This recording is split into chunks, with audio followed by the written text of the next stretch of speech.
Hello everybody and welcome to Rest and Reason. I'm RP the Red Panda and today we are going to be doing the Castles of Burgundy fixed video. And I'm super psyched for this video, and if you don't know why this game needs to be fixed, head over to my strengths and weaknesses video. That video explains exactly what I like about this game and what I think is really lacking in this game. And let me know in those comments whether you agree or disagree, and definitely let me know in these comments what you would do to fix it, if anything, and if you wouldn't fix it, why wouldn't you fix it? What's the thing you love? Let me know down in the comments. But let's get right into my fixes. First off, in balance, I changed how the scoring works. Now, in the scoring, I changed it in three main ways. First, I made it so that the tile powers were more even and focused mainly on the tile powers of the gold tiles. The gold tiles are mainly the ones that are going to give you points through powers. Now, you will sometimes be able to get points through both the animals and the silver, and you will get points from trade goods like you used to, but not in the exact same way as you used to. So, all of that sounds incredibly vague, and you're probably wondering, well, how is this a fix? I'm not going to be able to implement this. That's fine. This isn't a video to make it so you know all the rules for this. This is so you can be introduced to the idea and get excited or hate it. I don't really care. But go on down into the link in the description. It gives the full rules of how to play these changes and how to enjoy this and how to do this. So I'll continue on with this general overview. Second off, we have tile placement bonuses. Now, the tile placement bonuses are all based off of the fact that when you're building stuff in this game, you really should get rewarded right then and there. You did something, and that should reward you. It also helps the balance by making it so that every single one of these tiles, based on how much they cost, can get you more points, which makes sense. More effort usually means people are going to praise you more. It's rare that you are able to get praise without putting in a lot of effort or spending a lot of other people's effort in the case of Castles of Burgundy. Am I right, Mr. Surf? So, the last area that I changed things was in color completion, so you get points for completing all of a color. Now, I changed this so that those points actually reflect how much those colors cost and how difficult it is to get those colors. Because in the past, your color completion was the same for stuff that was really hard to get as it was for stuff that was really easy to get. And it made the game really interestingly unbalanced, but also didn't overcome some of the unbalanced that was already there from the colors not being balanced. So overall, all of these things help make all of these have the same amount of points per effort that you're putting in. They're just different ways of getting to those points. The second area that I fixed was control, and I changed the control by making that die system way less hectic and crazy, and also by making it so that this game is less interactive. The interactive I made go down by having all of the buildings available except for the knowledge, which is still random.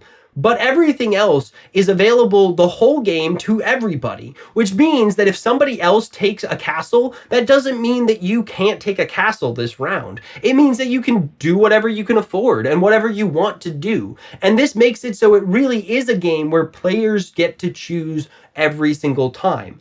Then with the dice, I made it so that the high die gives you workers for each of its pips, and the low die gives you silverlings for each of the pips.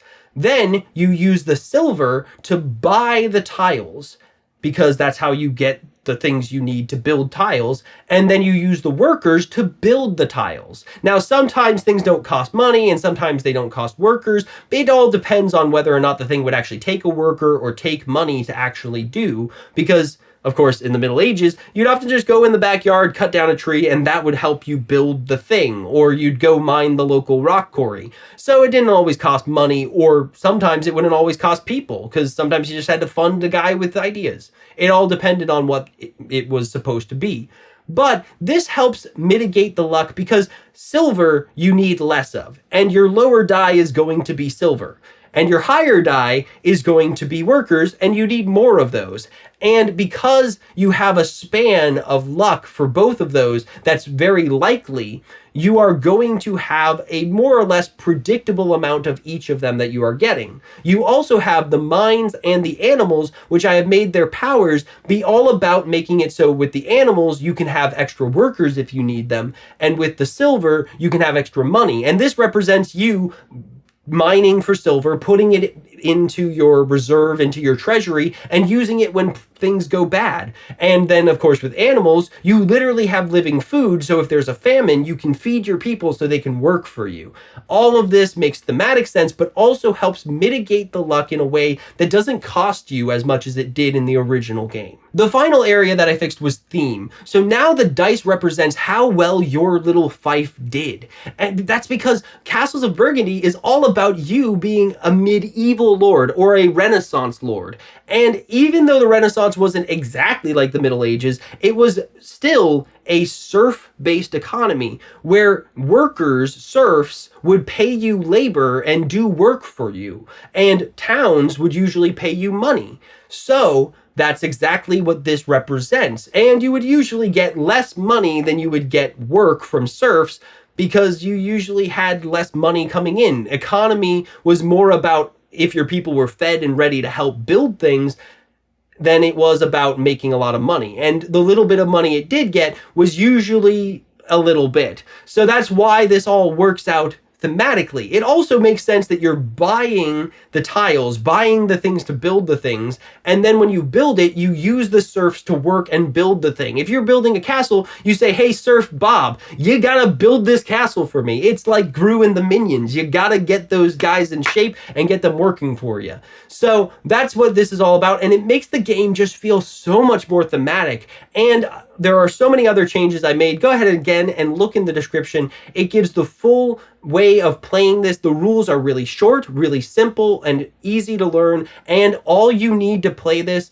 is a few simple printouts that you can put right on top of the Castle of Burgundy player boards, and the rest of it you can just use the Castle of Burgundy board and pieces, and you don't have to do almost any work. You just get to enjoy all of this. And if you hate it, you tried it once, let me know down in the comments, did you hate this? And if you just enjoyed and were entertained by this video, please hit that like button, that subscribe button, ring that notification bell. These are supposed to be entertainment, not the gospel truth of how to change everything for the better. This is supposed to be, I had fun trying my best to make this game as good as I could. And let's hear from you guys how well I did. And if you really appreciate this and you think that this is beneficial, please head over to our Patreon. $1 a month will help us so much to keep bringing these videos to you week after week, day after day. And as always, thank you so much for joining us today on Rest and Reason.